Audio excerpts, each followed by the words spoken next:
Greetings and welcome to Educationally Speaking. I'm your host, Mark Edwards, Communications Specialist with Oakland Schools. The National School Lunch Program serves nearly 30 million children every school day. Balanced nutrition throughout the day is one of the leading factors when it comes to student success. Research has proven that school meal programs play an important role in obesity prevention, overall student health, and academic achievement. I want to welcome Lori Adkins, Oakland Schools Child Nutrition Consultant, to the show. I'm extremely excited, Lori, to talk to you about this topic. It's near and dear to my heart. Having two children, nutrition is so important, and it's so important for our students that attend all of our schools here across Oakland County and the country, I would say. But first, before we jump into that, I do want to hear about your background, Lori. Could you take our listeners through some of that? Oh, sure thing, Mark. And thank you so much for having me today. I appreciate it. It's so great to see you. Oh, thank you. So this year, August 2022, marks my 35th year working in child nutrition. It's amazing. So the first 25 years of my career I spent as a food service director in operations. So I worked for West Bloomfield School District for 15 years. I worked in Royal Oak School District as their food service director for 3 years. And at the start of my career, I worked for South Redford Schools in Wayne County for 7 years. So then here I am for the past decade working at Oakland Schools as the child nutrition consultant. I say the child nutrition consultant because I'm the only one here, but I am part of a team of committed consultants in all areas of public education here at Oakland Schools to ensure that the districts have everything that they need to support high quality education for their students. And child nutrition is part of that commitment here at Oakland Schools. Well, thank you for the work that you do, and thank you for sharing that background, a very extensive background. You're the right woman for the job. I know that. So having spoken with you offline, I just know that you're very passionate about this work and that it's just something that's near and dear also to your heart. So thank you for doing the work. So you've mentioned you've worn many hats throughout your career. Please fill our listeners in and explain why and how you became so passionate, one, about providing excellent school meal programs for the students here in Oakland County. Well, as far as my job goes, it's really multifaceted. My office here at Oakland Schools is at the main campus, which I work out of about 70% of the time and within a month. And then the other 30%, I'm out in the field. I'm off-site doing trainings and workshops and helping districts out with technical assistance, things like that. So training is a big part of my job. Because all school food service professionals, food service directors, managers, cooks, servers, everybody in the field is required to have professional development training all throughout the year. So that is a major focus of my job too. So at the county level, I lead monthly referent group meetings for Oakland County with the school food service directors group. And our directors group meets every month. And we share resources and information together and really just keep up on all the trends and regulations and things going on in the field. Another part of my job, another thing that really makes me passionate about child nutrition is helping with our food purchasing cooperative. So our MOR food purchasing cooperative is a food buying group. We have about 190 member districts across the state actually, and they purchase commercial foods and USDA foods for our school food programs. So part of my job, this part of my job involves following federal procurement regulations for the co-op with bid management, product testing and evaluation, doing food taste tests with students, that kind of thing. Absolutely, that has to be fun. It is really fun. So I'd say overall, there's really never a dull moment in child nutrition here at Oakland Schools. So working with a lot of different food vendors and finding out what the best fit is for different districts, I would assume is part of that work. And student preferences, what do they like? Because there's all different brands of different types of foods, but we want to really focus in on and serve foods that kids prefer. So that's what those student taste testings revolve I love around. that, including student voice, if you will. It's so important to let them be part of the conversation. Then they feel like they own some of it. I recall working in a middle school, and they did a great job providing fresh fruits, a salad bar, soups, and so it was kind of neat to see that because a lot of people, I don't think, understand that some of the food services that are provided to our students are so healthy and very nutritional. So that's good stuff. And so if you are a food service worker out there in the field and you're listening, just want to thank you for all the work that you do every single day. It's so important keeping our kids on track. Yes, it sure is. Lori, I want to talk about some of the public policies surrounding school and food programs. If you could inform our listeners about the recent laws and grants that may have changed or have been modified at the state and federal level, changes are happening all the time. So if you could just let us know what is affecting us locally here in Oakland County. Sure. Well, there's been a lot of federal legislative activity related to school meal programs over the past few months. In fact, just yesterday, I attended the White House Conference on Hunger, Health, and Nutrition in Washington, D.C., Very good. where a national strategy was unveiled by President Biden himself. He was at the conference and spoke, Nice. and Secretary Vilsack. He also spoke. And the new strategy is aimed at ending hunger and reducing diet-related diseases for Americans by the year 2030. So the last White House Conference on Health and Nutrition was held during the Nixon administration in the early 70s. So yeah. Okay, so we were a little outdated there. Yeah, it was a little while ago, and a lot of good policies came from that meeting. Things like SNAP, which is the food stamp program, WIC, which is a Women, Infant, and Children food program and support, summer meals, breakfast programs. That all came out of that policy conference back 50 years ago. And historically speaking, those are all still in place today. Indeed they are. Indeed they are. So this new national health initiative includes backing for healthy, free meals for all students as part of the broader plan for this new initiative. So, to me, it's not surprising that school meals are recognized as a primary solution in this new initiative towards ending childhood hunger. And we're hopeful for some bipartisan support from Congress as funding is established for this new program. But as we all know, school meals were provided to students at no cost during the pandemic from March of 2020 through June 30th of 2022. But that program has expired. So those meal waivers expired on June 27th, but President Biden did sign the Keep Kids Fed Act right at the end of June, and that just provided school districts with a little extra money to put towards food and supplies for this school year for 2022-23, because as we all know, we all go to the grocery store and see how much food has increased. The prices are have high. Increased. Right. Yes, ma'am. So school meal program, food costs, supply costs are astronomical. So this extra money will support that. But, at this time, students still have to apply for school meals in order to be eligible to receive them for free and reduced rate. But the new Hunger and Healthy Nutrition Initiative announced by President Biden would certainly forge a path for opening up school meals for all students again at no cost. And we certainly support that and hope that will come to be fruition in the future. Absolutely, and thank you for representing us in Washington, D.C. Some very important work, ending hunger and helping prevent disease. I can't really think of anything more important than that. Yes, and child nutrition is a big part of that. So, it's ending hunger for all, from kids to seniors, Absolutely. And preventing diseases for, all U.S. citizens. So we know school meals is part of that solution and certainly will help us get to the finish line in 2030. I love that, and let's hope that the next conference isn't in 2080. Right? No We kidding, don't want we 50 did. years Yes. to go by again for that. Indeed not. Great. So speaking of historical context, in 1962, President John F. Kennedy created the National School Lunch Week. It is celebrated annually every October, and this year it is October 10th through 14th. Lori, what makes this such an important week for our students and for our schools?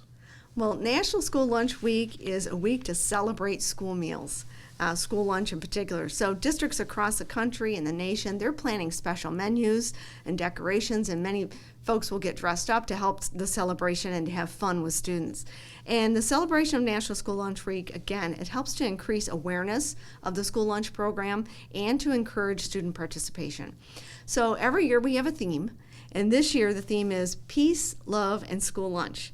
So as president of SNA this year, of the School Nutrition Association, I was allowed to select the theme. Oh, I love it. I chose this one because I love the 70s. It's All just right. so much fun. There's a little disco there, I thought. Yeah, Something a little, going on a little there. disco. So we all just want to encourage students and parents alike that are listening to check out the social media for National School Lunch Week on their district's website and for their school cafeteria. And if your child hasn't participated in the school lunch program yet this year, National School Lunch Week is a great week, a great time to give school lunch a try. It sounds fun, and if we can include fun in not only learning, I've always tried to incorporate it in learning in the classroom, but if we can incorporate it in all environments of our educational systems, then I think it just creates more buy-in with our students, with our staff, and everybody needs to have a little more fun, I think. Absolutely, and especially in the lunchroom. Absolutely, good. Yeah. So switching gears from lunch to breakfast, which is often called the most important meal of the day, and for good reason, Lori.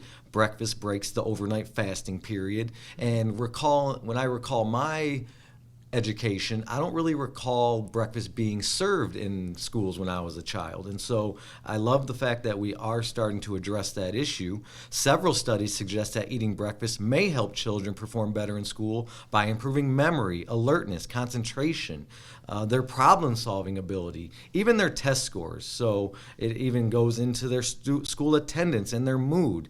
You have led Oakland County's Better with Breakfast program to address food insecurity. How did that program come to life? Well, first of all, Mark, you are right on about the importance of breakfast. It is the most important meal of the day. And in Oakland County, I would like to say all districts offer breakfast at one or more buildings in the county. So that is great. But back in 2018, we noticed that some buildings and school districts had better participation than others, even though they had high free and reduced eligibility. So what that means that in some districts, a lot of kids qualified for free and reduced to participate at low or no cost, but they didn't. Sure. So that begged the question, why is this happening? So that's when Oakland Schools teamed up with United Way of Southeast Michigan and Oakland County government to form the Better with Breakfast Partnership Initiative. And what this initiative did was create a universal free breakfast program in over a dozen school districts in Oakland County. So the overarching goal of this pilot program was to expand student access to school breakfast meals by using new or innovative service models to get kids to eat and to meet kids where they were in the morning. So things like breakfast in the classroom. So providing breakfast right in the classroom as kids were coming into the school building for the day, hanging up their coat, getting out their homework for the day, then they're grabbing a breakfast and eating at their desk. Very convenient. Yes, and you're bringing it to them so they don't have to come to school early and go to the cafeteria and all that. It's a service model that works. It does and it work. helps It's improve so nice. participation. And then at high schools and middle schools, we implemented hallway breakfast kiosks. So as the students were literally walking in the door, there was a kiosk like you'd see at an airport or at a mall with fresh, wholesome breakfast foods available, breakfast meals, milk, fruits, vegetables, of course, grain items, sandwiches, things like that. So a student could grab a breakfast on their way into the classroom. So making that breakfast convenient, accessible, really helped to improve participation. So the program ran from 2018 until it was interrupted by the pandemic in 2020. Sure. And again, the results were incredible. At all 33 schools that participated and implemented new service models, they all experienced increased participation. That's great. The good news is that even though funding for those paid category students that made it universal, that paid category funding has been exhausted, a lot of the school districts that started Better with Breakfast have continued it. That's great to hear. Now that students are back in the classroom at all districts, they've continued to provide breakfast at no cost to students this fall, and we're really happy to see that. So important to re-implement those programs that may, as to your point, were exhausted throughout the pandemic and funding ran out. And I do love to see how school districts are continuing. Some districts are even continuing the free meals for this year, although the funding did run out. Yes, some districts have flipped over to CEP, which is the Community Eligibility Provision, and they certify students by the number of directly certified kids or kids that are receiving food stamp benefits. There's just a federal formula that we use, and then they can have a claim rate of a certain percentage of students' meals that they can claim for breakfast and lunch. So districts that qualify, that are high, that have a high percentage of students that are on the SNAP or the food stamp program, can use the CEP, Community Eligibility Provision, to certify all students in the district to participate in the program. So districts like Lamphere, for example, Clarenceville, both of those districts implemented CEP this year, and I'm hearing great results. They're feeding more kids than ever. Amazing and wonderful work. Yeah. I'd like to take a moment and say hello and thank you to everyone listening on 89.5 WAHS, 89.3 Lakes FM, radio CMLF.org. Remember, you can download the Educationally Speaking podcast on Apple, Google, and Spotify. Remember to follow and engage with Oakland Schools on social media, Facebook, Twitter, Instagram, and even TikTok. If you are a parent or guardian of a young child, our early childhood team works collaboratively with Oakland County schools, families, and communities to develop a systematic approach to support the development and academic achievement of all children from birth to kindergarten. If you or someone you know is interested in free preschool, call 1-844-456-5432. That's 1-844-456-5432. I'm back with Lori Adkins, child nutrition expert with Oakland Schools. I'm just going to say expert because you are. You're so knowledgeable. You have such a great background, as you've already shared with us. And I have some exciting news that you were recently named the School Nutrition Association's president for 2022-23. Congratulations. Thank you so much. With that said, you represent 50,000 school nutrition professionals nationwide. That's a daunting task to add to that plate of yours. You spoke to your membership at the national conference in July. What was your message to them, and what lies ahead for you in that role? Well, this summer at the School Nutrition Association Annual National Conference, which was held in Orlando, I was installed as president of the School Nutrition Association, like you said, for the 22-23 school year. So it's a one-year gig. 2 years prior, I served as vice president and president-elect. So the association holds elections every year. So I was elected as vice president 2 years ago, and it's a 3-year term. So this is my third year, and year as president. So quite an honor to represent the association of a field that I love and work that I love as well. So the president of SNA serves as the face of the association. So I do a lot of media interviews, and I lead all the events this year, such as conferences and meetings, board meetings, things like that. And one big thing that SNA is currently working on is our DEIA initiative, so diversity, equity, inclusion, access. So in my address to the membership back in July, I expressed how important this was to me, because this is really near and dear to my heart, and how I want my presidency to create an association that reflects all the people who are involved in what we do. So I want our members, our potential members, everyone in the association to look at SNA, look at our board of directors, our conferences, our sessions, and say, I see myself. That's right. I see myself there as a leader and as a member. I want all of our members to feel included and see ourselves as leaders and participants. So this is one of my goals this year. It's a great goal. Yeah. It's a great goal. Thank Inclusion you. is so important in education and everything that we do. It sure is. That's a great thing. We have seen the American Standard Diet over the years include more, unfortunately, low nutrient, high calorie ingredients, contributing to high rates of overweight and obesity and corresponding diet-related diseases. Research shows that diets that are rich in fruits and vegetables and whole grains can help reverse these trends. You have experience in providing programs that include more of these nutritional ingredients. Why is it so important, and how can schools support families in the effort to move to a more, if you will, whole foods diet?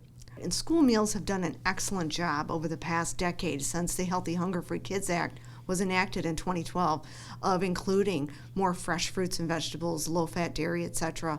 in school meals. So our school meal programs, the meals that we provide align with the dietary guidelines for Americans. So foods offered to students for breakfast and lunch includes foods and focus on foods like whole grains, lean proteins, fresh fruits and vegetables, and low-fat dairy, so low-fat or fat-free milk.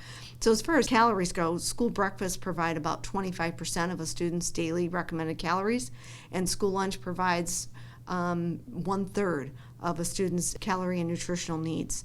So the nutrition standards and the meal patterns that we follow for our programs are critically important because they provide some of the healthiest foods that kids get in a day.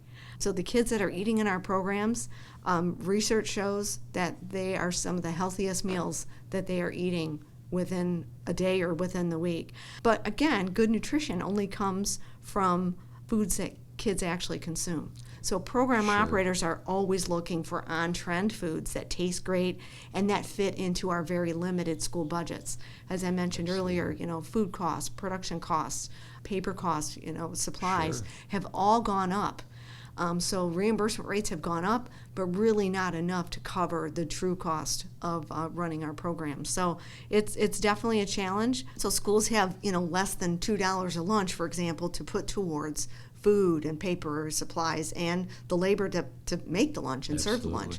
So it's definitely a challenge, and we have to cover the cost of the entree, servings of fruits, vegetables, grains, and milk. So I go to the grocery store now, and gosh, sometimes a fresh orange is $1. Right.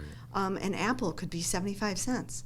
So And one of my favorite, avocado, and that's what I had before we went on air today, was an avocado, and they're $1.50 a piece. So yeah, everything has risen. Yeah, very expensive, but schools continue to strive to serve those healthy meals to meet the new nutrition patterns and to meet student demand and preferences too. So I know at high schools, students like made-to-order things like street tacos Right. or stir-fry bowls. Those are really Sure. popular at our high schools, and most high schools have implemented concepts like that. And a lot of schools, for the little guys, they're making charcuterie boxes or bento meals with little sliced apples and cheese and proteins like Nice. meats and paired with other vegetables and milk, and to make a meal out of that. So a little snackable lunch. Kids love those. Absolutely.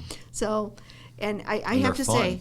yeah, and they're fun, right? So I just have to mention, I got to do a shout out for Please do. schools because they do such a remarkable job offering fresh fruits and vegetables each day. Most schools have fresh fruit and vegetable bars that kids can help themselves to accompany their meal with. And we're getting creative with our decision making, as you know, we have to be more cognizant of the budgets and of the costs. And so you also mentioned earlier the large buying of Oakland County. If you could kind of elaborate on that a little bit, let our listeners know what that means exactly when we're buying for the larger county rather than just a school district itself. Yeah, well, we pull together our purchasing power and we put out a bid on behalf of all of our members. And, our bid is about $32 million a year. So when we purchase as a group, our prices are lower. And in the state of Michigan, in order to receive your USDA foods or commodity foods, school districts receive those foods through a purchasing cooperative. So you got to be part of a cooperative because federal money flows through that co-op. So we monitor that money and make sure that everybody gets their fair share based on the number of meals that they serve each year. So to make this relatable for a household, and I don't want to plug any specific business or anything like that. So instead of going to a Kroger or a Meijer, it would be like going to a Sam's Club or a Costco, and you're buying in larger quantities to just drive that cost down. Yeah, and what we have is an awarded distributor. So we have some broadline distributors that partner with us, and they bring the food in from the manufacturer, and then the broadline distributor, the food companies, then deliver those foods directly to the school district. And that helps save districts a ton of money every year on overhead and supply costs. Great work. According to schoolnutrition.org, 1 in 7 children in America live in a household without consistent access to adequate food. That's an estimated 11 million children dealing with food insecurity. What are we doing to bridge that gap to ensure that we're meeting students' nutritional needs, I guess even after the school day now? Yeah, and there's a lot of ways to address that. So as I mentioned earlier, during the pandemic, school meals were provided to all students at no cost. And now school meals are a critical component of the White House national strategy towards ending hunger for kids. So I believe students should have no-cost access to food at school if they're hungry. That should just be part of the school day. Hunger lives in every school district, and until really we address it as a nation, some kids may continue to fall through the cracks. So, like transportation, books, technology, other schools and supplies, services are provided to students to support learning. So I believe school meals should also be available to all students as part of the school day to support them as well. School districts, expanding breakfast programs, increasing accessibility for breakfast, making sure at lunch that you've got a good variety, that kids want to participate, and then districts participating in the Fresh Fruit and Vegetable Grant Program. That's a good way to introduce more fruits and vegetables to students, and those fruits and vegetables are utilized as a snack throughout the school day.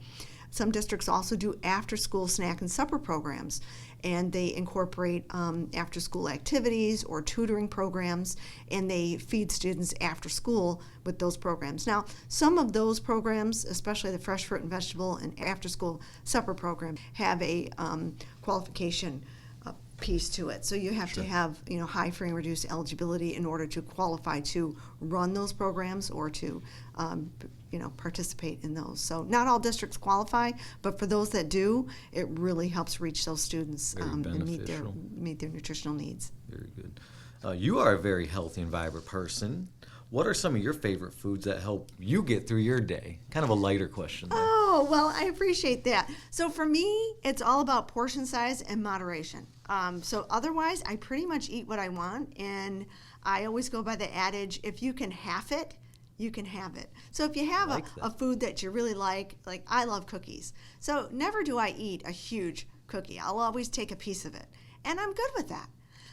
But as far as like some of my favorite foods, I love fruits and vegetables. I eat a lot of whole grains in my diet. My favorite comfort food is lasagna. I like to make lasagna.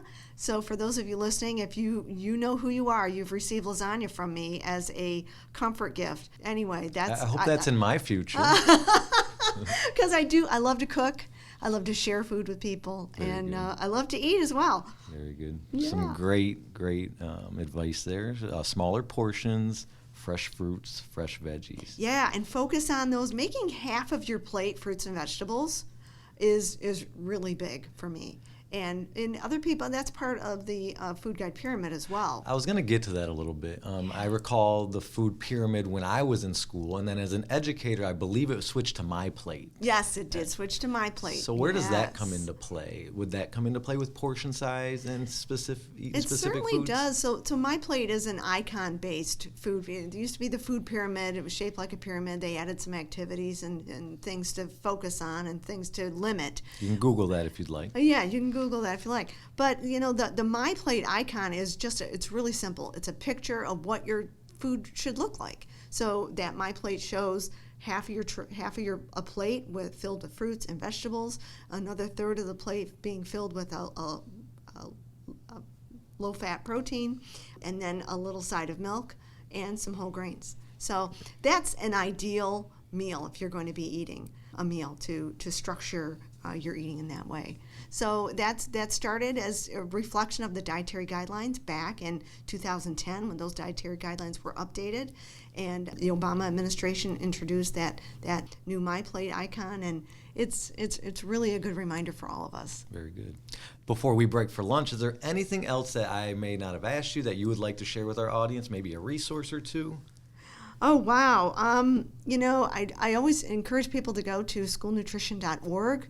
We have a lot of information about school meal programs there on our website, and we'd love to have host your child in our school cafeteria to participate in lunch or to participate in breakfast if you haven't already this year. It's a great program, and I just again want to give a shout out to all the school food service professionals out there that work so hard making sure that kids have healthy food each day so they can learn. Very good. Thank you, Lori. Lori Adkins, Oakland Schools Child Nutrition Consultant. I want to just thank you for being our amazing guest today. It's my pleasure. Thank you for having me. Calling all motivated high school students enrolled in an Oakland County school district. The Oakland County Accelerated College Experience may be the right fit for you. Students accepted into the Oakland ACE program can earn as much as an associate's degree or up to 60 credits for transfer. There is no cost or fees to the student or family for tuition, books, or any of those required materials. Visit oaklandace.org for more information. Our 4 Oakland School technical campuses are designed for students who want to graduate from high school with industry certifications, on-the-job experiences, business connections, and college credits. If you or someone you know is a high school student who desires cutting-edge, hands-on learning and want to explore careers, not just jobs, visit ostconline.com. I once again want to thank Lori Adkins for being our guest today. If you have a show idea, question, or comment, or want to get recognized as a listener of the month, we'd love to hear from you. Drop us a line at educationallyspeaking@oakland.k12.mi.us. That is educationallyspeaking at oakland.k12.mi.us. This podcast was brought to you by Oakland Schools Intermediate School District's Communication Services. You can find all episodes of Educationally Speaking on our Oakland Schools website at oakland.k12.mi.us and anchor.fm. We hope you will continue to tune in as we discuss topics that affect every student every day.